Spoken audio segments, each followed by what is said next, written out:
Good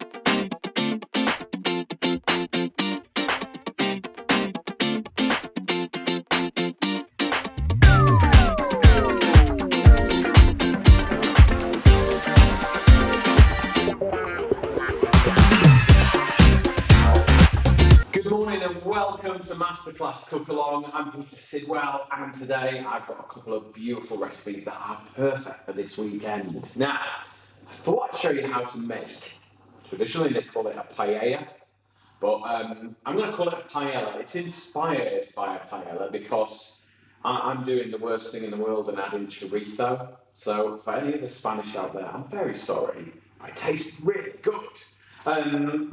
So it is inspired by the paella, why I'm going to call it paella today, because it's easier for me to say. And I'm going to show you a really simple way. It's fantastic for family meals, because it's all in one pan. Serve it in the middle of the table, and you're done. All the work is done in the cooking and getting the flavour in at the very beginning. So, before I get started, we're also going to make some Sangria Jellies for dessert. So a very Spanish-inspired set of recipes, all very inspired, not authentic, my interpretation, okay? So we're going to make a lovely Sangria-inspired flavours, set it in a nice jelly in a beautiful glass, with a few fresh fruits, just to make it absolutely delicious, but we'll get to that in a minute. So, first we're going to start with some chicken thighs, okay? So, do you like a paella, Emily? I do. I really Good? Yeah, this one sounds good. I made this last summer. I made one similar to this by the lake. So I took camping hop, I took this pan, I took a bag of rice, all added seasoning and spices in a bottle of water, a few veggies, and I made the most amazing paella right by the lake. It was such a nice alternative to sausages and burgers. So very popular, and the kids are still asking for it now. So anyway, I've got some chicken thighs here. They are skin on and bone in. Okay, because I want that extra flavour, and I don't want them to dry out too quickly. Now, if you were to add chicken breast, it would just dry out and be incredibly sort of unpleasant, in my opinion. And chicken thighs are beautiful, but if you put the bone in, it means they've got enough time to get the cooking all the way through. So, first thing we need to do is score the chicken through the skin down to the bone. All right, so that we can get some flavour in and out. Okay? So, just fold the skin over and just score until you get down to the bone. Does it matter if you have boneless? It doesn't matter as such, but it kind of works in the same time that it takes for the paella to cook will be the same for the chicken. So you'll find that it cooks a lot quicker if you've got bone out. But what you could do is joint the whole chicken up into smaller pieces and do it that way if you wanted it to last. Right, I'll just wash my hands. That's it, Emily's off and going with questions already. So, a little bit of oil on there, not too much, because there's fat in the skin. And then we're going to season the chicken. So, it's all about seasoning up the layers of flavour from the very beginning, all right? So pepper and then salt will help draw the moisture out and let the skin go nice and crispy. So let's get some tongs. Pan is hot and we're going to go skin side down, all right? Straight in. Get those going. Leave those there for a minute and do a bit of veg prep. So, now, while the chicken is cooking, let the skin, don't touch it, just let it cook. Now, if you haven't got a paella pan, just use a big, shallow pan with metal handles. You could use, where would it be? You could use one of these. Here it is. You could use one of these type pans, that's okay, no problem at all. It doesn't have to be a paella pan. They are really useful. Okay. So, red onion. You could use white onion as well. Doesn't matter. Red onion is what I have in the fridge. So I'm just going to slice it up. It's going to be a good one this time. We haven't had paella for a while, have we? No. So, we onions chopped up. Do you like a bit of sangria? You do, don't you? Oh, I do. Been to Barcelona, haven't you? That's where Yeah. I first tried it and I fell in love with it. Yeah, It's food's great though, isn't dead it? summery and Yeah. Right, so onions in, but around the chicken. Okay? We're going to put all the veggies around because I want the chicken to stay in direct contact with the bottom of the pan because we want it to get nice and crispy, okay? So I've got some peppers. just push your chopping board forward a bit. Yeah, sorry. Yeah, alright. So if you have any questions about this, please do let me know. Post them in the comments below and then we'll try and answer them as you're watching this. Because it's always good to ask, and that's the great thing about when you're watching these things on Facebook or YouTube or whatever. You can ask questions, you can't on the telly. So, I've got a yellow and a orange pepper here. Would you ever use green? We tend to give the guinea pigs the green ones, because they're quite bitter, aren't they? Yeah. They have this sort of, they're perceived as not as nice as the others. And I think that's why we tend not to use them. Yeah. Right, so. Quite nice to have bright, vibrant veg. Yeah, it's a very colourful dish. This. We actually quite like having it in the winter as well. Because it kind of makes you feel like, you know, it brightens you up. You know, you can eat the rainbow sort of thing. It's good. Right, I've got a couple of cloves of garlic here. Now, I need to use this garlic because I'm going out cooking with Kerry, Max, Paddy and Aaron later on, and garlic is banned. Alright, so I am not allowed to use it. So we'll get it in now while we can. So I've got some chorizo. This is the non-authentic bit, but it does taste good. So we're going to take the chorizo, some of it, we're going to use a little bit later as well. But we're going to cut it open long ways, and then we're just going to dice it into cubes. Do you have a preference on chorizo? There's a few different ones out there, isn't You there? can get sweet and a smoky and a hot normally in this country. I'm not a massive fan of the hot ones because I like to add it and then I can add my own heat. Yeah. Whereas, you know, some people like to get that heat in. So I'm just going to give it a little shake. There we go. Let's get some flavours going. A touch more oil, just a little bit, just to keep the pan loose. Alright? Now, it smells good, doesn't it? It does, smells really, really good. So we're going to use some parsley later, but what I'm going to do is I'm going to get some of the stalk in at the beginning. A bit like we do with coriander. I'm going to get a little bit fresh. Emily keeps moving the camera, keep bouncing from chopping board to pan today. Not an easy one for Emily today. So, nice and fine, because I don't want you to feel like you're eating big chunks of parsley. I just want the flavour. Oh, I can smell that chorizo coming out now. You can smell the smoked paprika coming out. It's the ingredient that just gives. I'm sorry, Carlos, but it tastes good. Right, so in with a few parsley stalks, just to make it lovely. Now I've got smoked paprika, okay? Now, this is the bit that you kind of don't want to skimp on. Don't buy cheap smoked paprika. Buy good, because this is where you get all the flavour. That smoky flavour that you can't buy it. You've got to really just use... It's such a lovely colour. Oh, smoked paprika is just amazing. Really good Spanish smoked. Love it. And then we're going to add some saffron, and that's going to help with the rice to become nice and yellow and that more authentic colour. If I can get into it. Here we go. Right. Do you have to use, because obviously saffron can be quite expensive. Saffron's super expensive. If you can't justify it, use a little turmeric, which isn't expensive. And the flavour that you get from the saffron, I'm not convinced is worth the money. By the time you've added all the paprika and the chorizo and all that sort of stuff. So, don't beat yourself up over it. If you haven't got it, don't use it. Use something else. And do you know what? If your paella isn't yellow but tastes amazing, it has. Do you know what I mean? It's like, what's important is it tastes good. It smells. It does smell good, doesn't it? Is there anything like obviously you've used chicken thighs?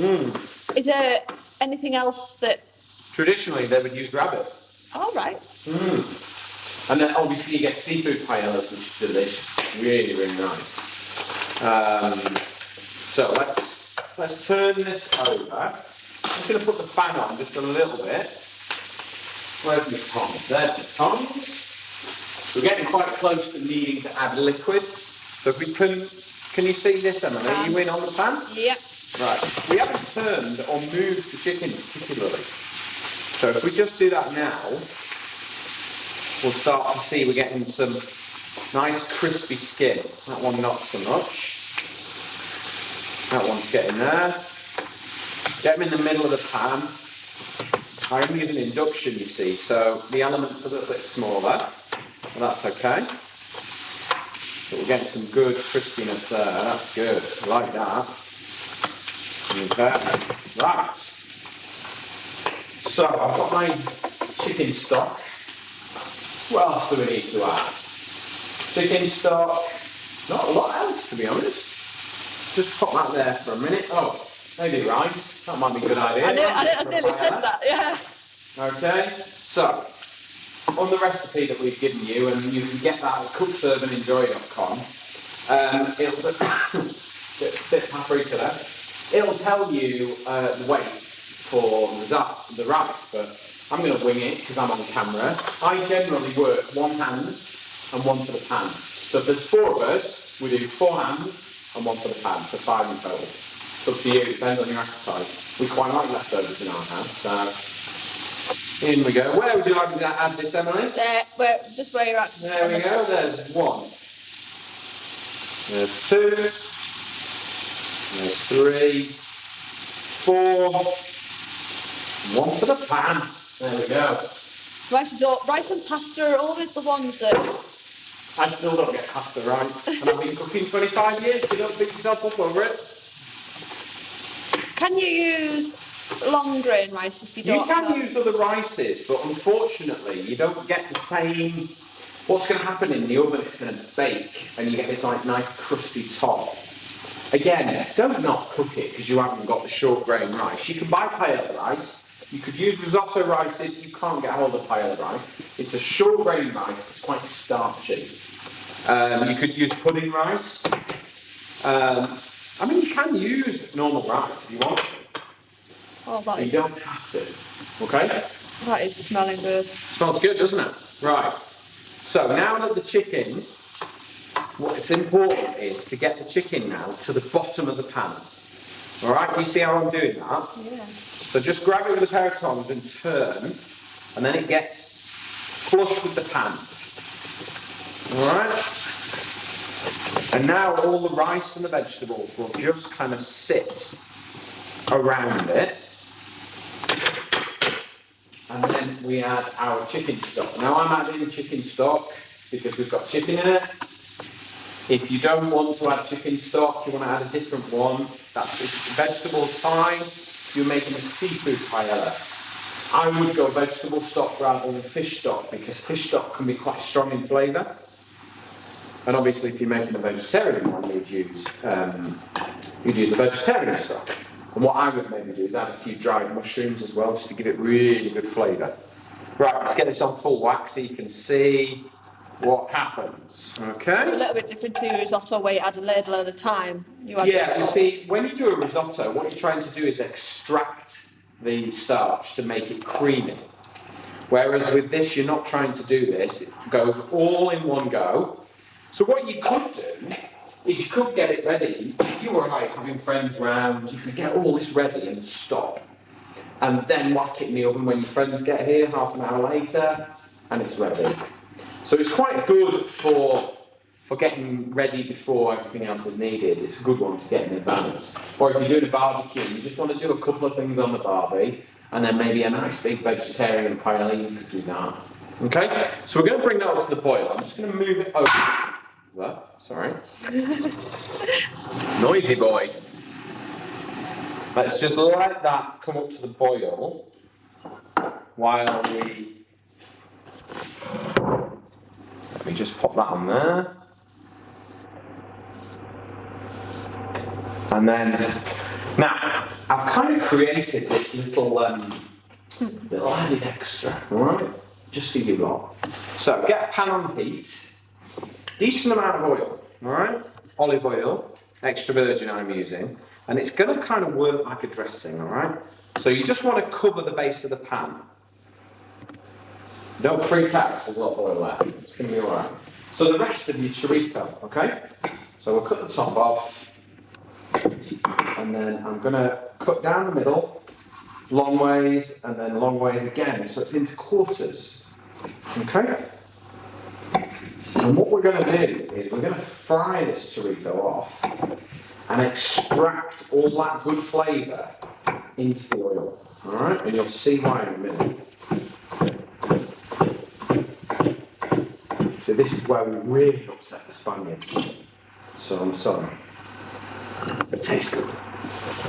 Right, let's get on full whack. So give the pan a little shake and get it all level to one, so that like everything sits on the surface of the pan. You don't want a pile of chorizo, otherwise the bottom will cook and the top will not.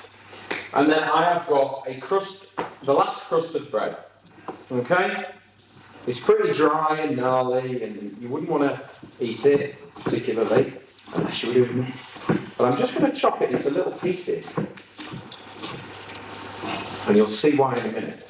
Don't chop it into too smaller chunks. And what I wouldn't do is use bought breadcrumbs, because that's just weird in my opinion. But you know, if you've got a crust left, chuck it in the freezer, because you will use it one day.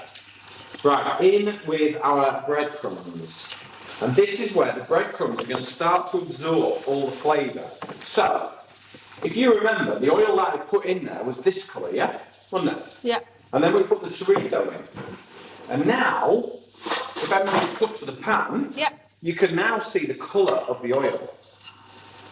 Because it's come out of the chorizo, yeah? So it's all flavour.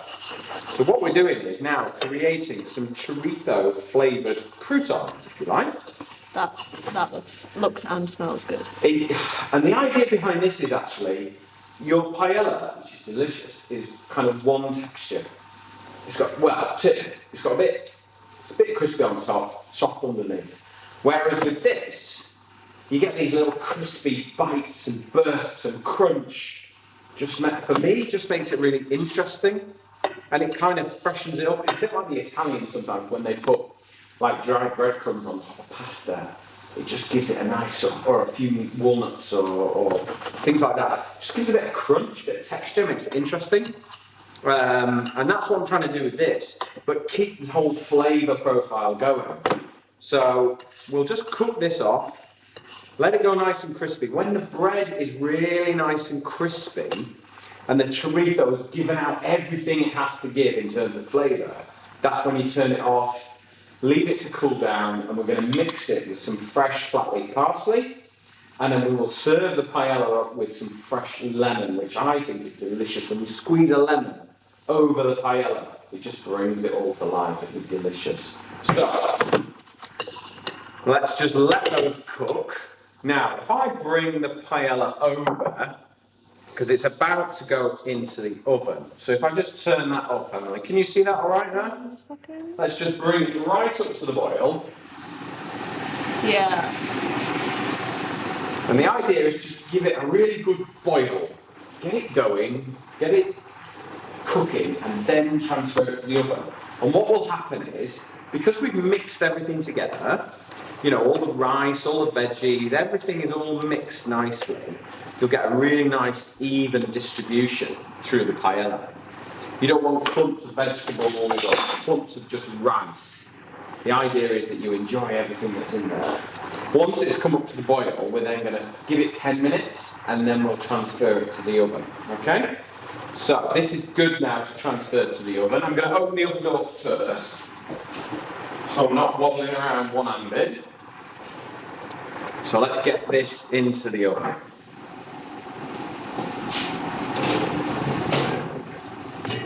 So, quick recap. Let's give you a recap where we're at, okay? So, we've fried off our chicken thighs, we've added chorizo, we've added onions, we've added peppers, we've added garlic, We put smoked paprika in there, we put some saffron in, rice and chicken stock. Brought it up to the boil, and now it's in the oven doing its thing. We also took the remaining chorizo and an old crusty piece of bread, and we fried it off in olive oil. And this is kind of our finishing, crunchy, flavourful topping. Now, if you want it spicy, add a little bit of chilli. You could add a touch more paprika to it if you really love it, which I do. And we'll finish it with some of this parsley.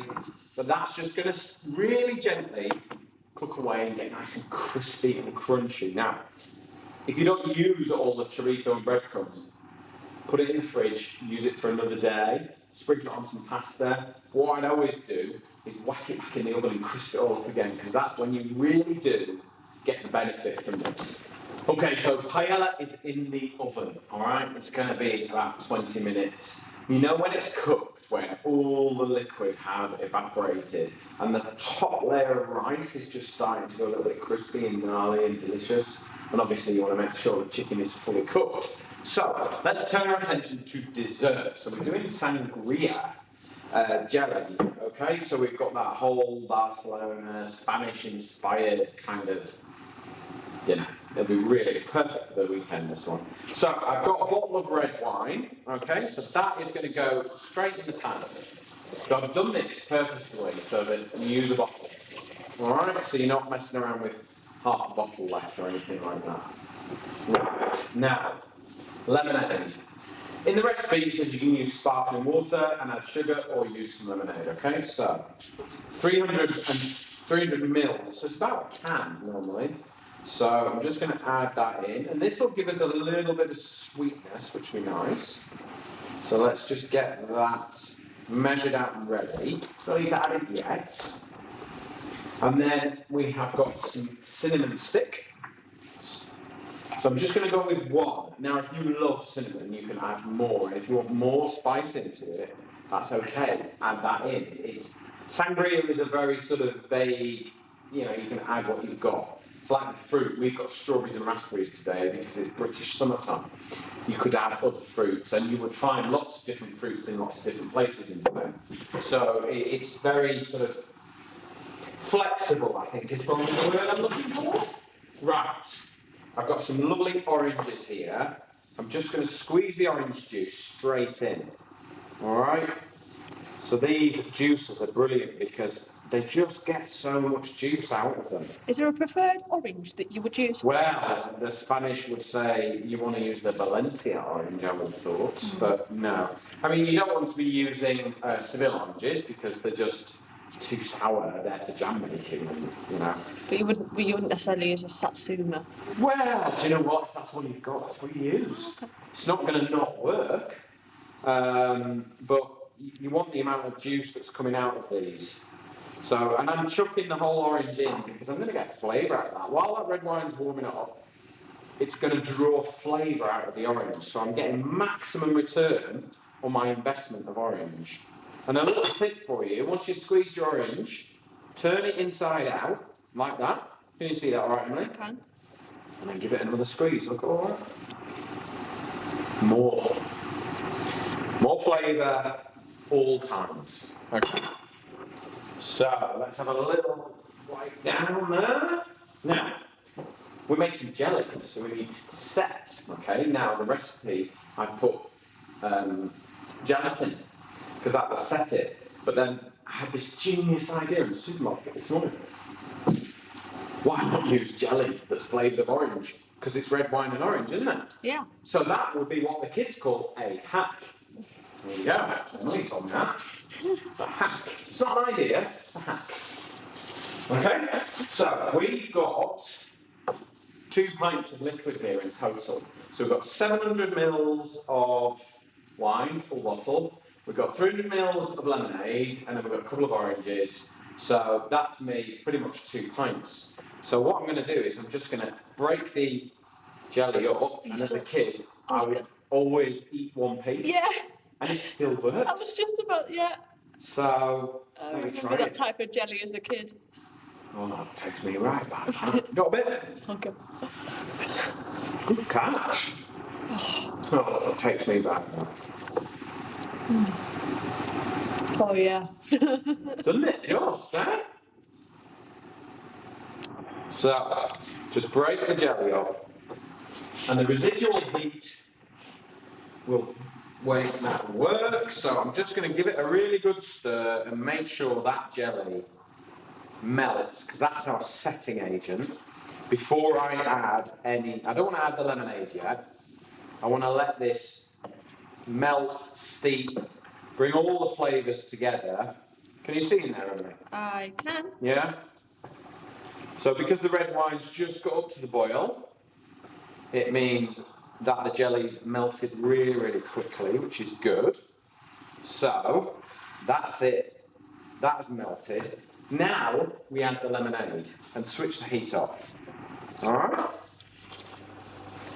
And that will it'll kind of aerate a little bit, it'll give some bubbles, and it will just help cool the whole pan down that little bit quicker. So what I'm going to do is I'm going to fish out my oranges. So you've obviously used red wine, but as in Barcelona, do you use white? So would white wine work the same, or would it alter the I think gelatin? white wine, the whole process is absolutely fine. You could do both. So red wine is the traditional way of doing it, but I think now white wine is becoming, the norm as well, and you just taking a white wine, adding some fruit, adding some sweetness, some spice if you want it, and then off you go. Pour it over ice and enjoy it, but we're obviously setting ours today as a jelly. So what you could easily do is swap out the red for the white. You just need to play around with the sweetness, so it's really about sort of tasting it now to make sure it's kind of how you would want it to be. Okay? So I've got these glasses here, these lovely big wine glasses, and I've got some fresh raspberries and some fresh strawberries in here because they're in season at the moment, and sangria and fruit, it's very much about using what's in season, I think. I'm going to fish out the cinnamon, that's done its job. All I'm going to do is just pop some of this into a jug just to make it much, much easier to pour. If I was in the kitchen on my own, I'd be winging this, but let's just be careful. It smells like a holiday, doesn't it? Does it smell like Barcelona? Oh, it brings back good memories. Good. You obviously didn't do it right, if you can remember. So, pour in. Now, what I'm going to do is I'm just going to explain something in a minute. Now, if I was in a restaurant and I was doing this, I would do this in 2 stages. What I would do is I would set this now in the fridge as is, okay? Because all the fruit's just sort of sat there nicely, and then I put another layer on. But we're at home, it doesn't really matter. But obviously the fruit is going to float to the top. And if restaurateurs would be like, oh no, I want you to experience the fruit all the way through. You could set it and then pour another lot in if you wanted to, but I'm just going to divide it. There we go. And just let the fruit sit on top. It's looking good. This is going to be the perfect dinner party, this. Everyone's going to just tuck in. It's going to be good.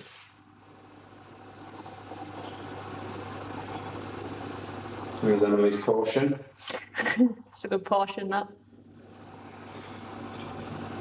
Reminds me of the goldfish bowl list. Do you remember a goldfish bowl? Yeah. In the pub? In the old days when we used to go to pubs? Right, let's just mop those up. Right. What I'm going to do now is I'm going to pop these into the fridge. They're going to take, I think, 3 to 4 hours just to really set. So get them done in the morning if you're having them for the evening, or get them done the night before. But I'm just going to put those to one side before we transfer them over to the fridge. And I'm just going to check the paella now. Right, paella is cooked. Honestly, this kitchen smells absolutely amazing. But look, there you go. You can see, I'm just going to put it on the heat just to get the last little bit of warmth through it. But you can see everything has absorbed all the stock and all the flavour. The chicken is just sat nestled in that rice. All the veggies and everything are cooked. The rice, and we've got this kind of crispy little top to it. It's going to be amazing, I promise you. Right, a couple of final touches. So, parsley, get rid of the stalks, the last few stalks. I'm just going to chop this parsley up. There we go. And then, do you remember our chorizo and breadcrumbs? Let's pop that into there. We'll give this a little stir around so that everything's kind of mixed together. Alright, mix that touch. And what you could do if you wanted to, you could serve it on the side. That's okay, there's no problem with that. You don't want to miss that. You hear that sound? Look, that's all the crinkly bits. This is the crunchy bits. Not everyone's into that sort of thing. But what we can do is just sort of lay a little trail around of this amazing flavour. Alright? So it's not all about the same taste every single time. You get these little sort of crunchy bits like this, yeah? Put that to one side, and then I always love to serve fresh lemon with my paella. Alright, so 4 pieces of lemon, and just squeeze them on. It just brings it all to life, I promise you. But that is my delicious chicken and chorizo inspired paella. Okay, so please don't shout at me, it's not traditional, it's inspired by. And then we have our Sangria Jellies here with summer berries. We've got raspberries, we've got strawberries in there, lovely red wine, a little bit of lemonade, cinnamon and orange juice. I mean, what's not to love about this? Now, if you want the recipes, go to cookserveandenjoy.com. That is where we keep all my recipes, and all the equipment that I use in my kitchen is all available there. So if you want to recreate these, you know where to go. Thank you very much for joining us. I do hope you have an amazing weekend, and please try this. It is absolutely delicious.